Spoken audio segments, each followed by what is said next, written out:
जनाब बात कुछ ऐसी है कि हमने पूरी जिंदगी ना गलत लोगों को सपोर्ट किया, गलत लोगों को हीरो बना के रखा। ये बातें पाकिस्तान के अंदर चल रही है कल रात से।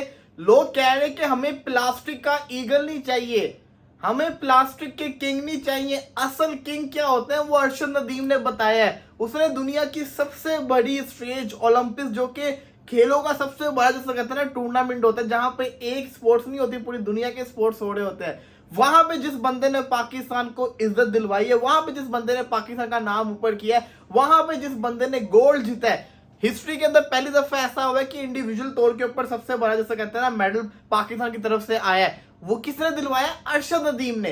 तो लोग कह रहे हैं कि ये है रियल किंग। मुझे कमेंट करके कह रहे हैं वलीद भाई माफी दो, आप किंग बाबर करते रहते हो, असल किंग अरशद नदीम है। और मैं एग्री कर रहा हूं, क्योंकि अरशद नदीम ने साबित किया ना, अरशद नदीम ने वो करके दिखाया जो बाबर आजम पिछले 4 टूर्नामेंट्स के अंदर नहीं कर सके।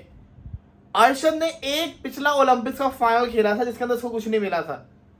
कॉमनवेल्थ गेम के फाइनल के अंदर उसने गोल्ड जीता, और अब इस फाइनल के अंदर उसने गोल्ड जीता है। मेहनत की ना। और हमारे यहां पे देख लो, मसला बताऊं क्या है? मसला ये है कि पहली दफा ऐसा हुआ है कि किसी और स्पोर्ट्स को पाकिस्तानियों ने इतने गौर से देखा है कि बड़ी बड़ी स्क्रीन लगी हुई थी, उनको उम्मीद थी, किसी ने सोचा भी नहीं था कि ऐसा कोई स्पोर्ट्स आ सकता है। लोगों को पसंद आने लग गई स्पोर्ट्स, और हमें एक हीरो मिल गया।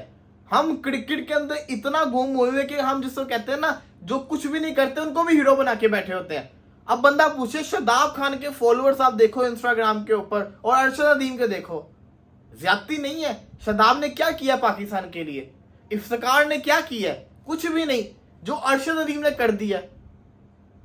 ये कंपैरिजन बनता है इसलिए क्योंकि हम लोग जिसको कहते हैं ना गलत राह पे निकले हुए। हमें इन एथलीट को सपोर्ट करना चाहिए, और इवन जितने लोगों ने ओलंपिक्स के अंदर पार्टिसिपेट किया उन सबको सपोर्ट करना चाहिए। क्यों? क्योंकि जिसको कहते हैं ना ये मेहनत करते नजर आ रहे हैं, हिम्मत के साथ काम ले रहे हैं। बाबर आजम जिसको कहते हैं ना, अच्छा बता मजे की चीज बताऊं क्या होती है, होता कुछ और है, बाबर रगड़ा जाता है।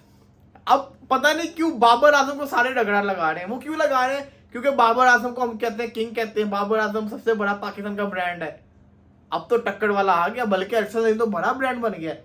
अरशद नदीम ने 32 साल का पाकिस्तान का वो जो कहते हैं ना एक बूढ़ा रिकॉर्ड था उसको तोड़ा है, और उसने पाकिस्तान को मेडल गोल्ड जितवाया ओलंपिक्स के अंदर। तो वो तो सबसे बड़ा हीरो बन गया। अभी तक की पाकिस्तान की हिस्ट्री में आज तक ऐसा कोई बंदा नहीं कर सका जो उसने कर दिया।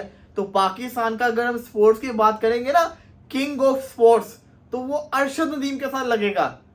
और लगना भी चाहिए, मेहनती है, शोखिया नहीं मारता, बड़े बोल नहीं बोलता। सबसे अच्छी खासियत क्या थी उसका? कंपेटिटर, उसका राइवल जो नीरज चोपड़ा है, दोनों यूं है, दोनों में दोस्ती यूं है। नीरज चोपड़ा की मदद से पूछा कि आपका बेटा गोल्ड नहीं जीत पाया, वो कहती कि ना वो भी मेरा बेटा है, वो भी गोल्ड जीता है, वो भी मेरा बेटा है। ये होती है खास। आप इससे अंदाजा लगाएं कि कितना जिसको कहते हैं ना एक दूसरे के साथ ये दोनों अटैच है, और ये बड़ा गुड साइन है। आपको क्रिकेट के अलावा एक और राइवलरी मिल गई है, और यहाँ पे जो मजा है ना वो दुगना इसलिए क्योंकि यहाँ पे दोनों इक्वल हैं, दोनों जिसको कहते हैं ना अच्छे हैं, दोनों मेहनती हैं। वहां पे तो इंडियन टीम हमारे से ज्यादा अच्छी होती है, यहाँ पे दोनों का लेवल है। तो अगला जब मुकाबला होगा तो बड़े लोग गौर से देखेंगे इसको, और क्योंकि राइवलरी आई है ना, मजा है। अरशद ने खाली ये काम नहीं किया, अरशद ने एक ही दिन के अंदर ओलंपिक्स के अंदर 2024 का जो ओलंपिक्स है पेरिस का, उसके अंदर 2 हाईएस्ट थ्रो फेंकी, एक 91.78 मीटर और 92.97 मीटर की। तो ये उसने एक और रिकॉर्ड अपने नाम किया हुआ है। अब बात करते हैं जरा अरशद नदीम को मिला क्या। इस बंदे के पास 80,000 रुपए नहीं थे अपने लिए वो लेने के लिए, ज्वालिन लेने के लिए, रॉड लेने के लिए। कितनी मुश्किल से उसने लकड़ियां काट के बना के ये कहते हैं प्रैक्टिस किया करता था, और वो फायदा हो गया। वो क्यों फायदा हो गया? क्योंकि जो लकड़ी होती है ना, वो आपको पता कभी वेट ज्यादा होता है, कभी वेट कम होता है, कभी फैलाव में ज्यादा होती है। तो जब एक बंदा लकड़ी फेंक के थ्रो फेंक रहा है, प्रैक्टिस कर रहा है, तो उसके लिए तो फिर ये रॉड कुछ भी नहीं है। और वही हुआ, उसकी प्रैक्टिस रंग लेकर आ गई। अब उसको कितने इनाम मिले हैं। कराची के अंदर उसको लगूना के अंदर इतना बड़ा अपार्टमेंट गिफ्ट हो गया है। सिंध गवर्नमेंट ने उसको 5 करोड़ रुपया दे दिया है। ओलंपिक्स के अंदर गोल्ड मेडल जीतने के ऊपर उसको $50,000 मिलेंगे ओलंपिक्स की तरफ से, फेडरेशन की तरफ से। यही नहीं, साथ ही साथ सिंध गवर्नर ने उनको जिसको कहते हैं 1 करोड़ रुपया दे दिया, बल्कि 10 लाख रुपया दे दिया, और लैपटॉप, फोन्स वगैरह बड़ी चीजें उनको मुहैया कर दी हैं। तो ये चीजें मिलेंगी, क्यों मिलेंगी? क्योंकि मैं कहता हूं मिलनी भी चाहिए, इससे ज्यादा मिलनी चाहिए। वो इसलिए क्योंकि इसने आपको वो अचीव करवा दिया जो क्रिकेटर्स नहीं करवा सके। एक और चीज, इंडिया की हॉकी वाले ब्रॉन्ज जीते कल। मैं एक पोस्ट देखा जिसके अंदर हरमरीत जो सिंह उनके कप्तान थे, उसके फॉलोअर्स और रोहित शर्मा के फॉलोअर्स का कंपैरिजन था। रोहित शर्मा 64 मिलियन पे था, वो बेचारा 179K के ऊपर था। तो वो 1 घंटे के अंदर 2 लाख क्रॉस कर गया था। लेकिन फर्क तो था ना, फर्क हम लोग करते हैं। फर्क हम लोग क्यों करते हैं? क्योंकि हम लोग जिसको कहते हैं ना, क्रिकेट को ज्यादा भाव देते हैं। हालांकि बाकी स्पोर्ट्स भी अच्छे हैं, अगर हम यही इंटरेस्ट अपना हर स्पोर्ट्स के अंदर दिखाना शुरू कर दें तो वो लोग भी जिसको कहते हैं इंटरेस्ट लेंगे, वो लोग भी फिर मेहनत करेंगे, हमें देखने वाले हैं, हमारे साथ फैन की सपोर्ट है, दुआएं हैं। अर्शद के साथ कल दुआएं भी थी जो रंग लेकर आई हैं। तो ये चीज बड़ी ज्यादा मैटर करती होती है। और सीखो बाबर आजम कुछ, बाबर आजम, शाहीन शाह अफरीदी आपस में लड़ने से बेहतर है पाकिस्तान के लिए कुछ करके दिखाओ। देखो कैसे मेहनत की जाती है, कैसे जिसको कहते हैं ना फेंका जाता है, रिकॉर्ड कैसे बनाए जाते हैं, कैसे। देखो रिकॉर्ड तो बाबर भी बनाता है, रिकॉर्ड तो बाबर आजम भी बनाता है, लेकिन वो रिकॉर्ड जिसको कहते हैं ना वो बस नाम के रह जाते हैं। ये इसने रिकॉर्ड बनाया है, फाइनल में बनाया है, और साथ ही साथ मेडल भी जीता है। तो इसलिए इसकी ज्यादा वैल्यू है। मेरा नहीं ख्याल कि पाकिस्तान के अंदर कोई इससे बड़ा एथलीट अब हो सकता है। आई विश के आए, लेकिन फिलहाल ये पाकिस्तान का सबसे बड़ा ब्रांड बनना चाहिए, उसको बनाना चाहिए, क्योंकि इसने हमें वो दिलवाया जो कोई नहीं करवा सका। 2028 के अंदर जो ओलंपिक्स शुरू होंगे दोबारा से लॉस एंजलिस के अंदर, तब क्रिकेट भी होगी उसके अंदर। देख लेंगे कितने पानी के अंदर है हमारी क्रिकेट।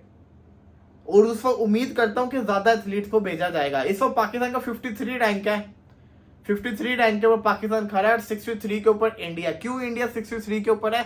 उसकी वजह यह है कि क्योंकि पाकिस्तान ने गोल्ड जीता है। गोल्ड की ज्यादा वैल्यू होती है। गोल्ड अगर इंडिया एक जीत जाएगा तो इंडिया बहुत ऊपर चला जाएगा, फिर 53 से भी ऊपर चला जाएगा, क्योंकि उनके साथ 4 ब्रॉन्ज भी हैं। तो फिर जितने लोगों ने एक एक गोल्ड जीता होगा, उनके ब्रॉन्ज जैसा कहते हैं ना, अगर इंडिया के ज्यादा हो तो इंडिया उनसे ऊपर चला जाएगा। तो गोल्ड की बड़ी वैल्यू होती है। और विनेश फोगाट ने गोल्ड जीत जाना था, उसने जीत जाना था, उसके साथ ज्यादती होगी। नीरज भी इनका स्ट्रॉन्ग कैंडिडेट था, लेकिन नीरज जिससे कहते हैं ना थोड़ा फ्रस्ट्रेटेड हो गया था, गुस्से में आ गया था, उसने फाउल बड़े कर दिए।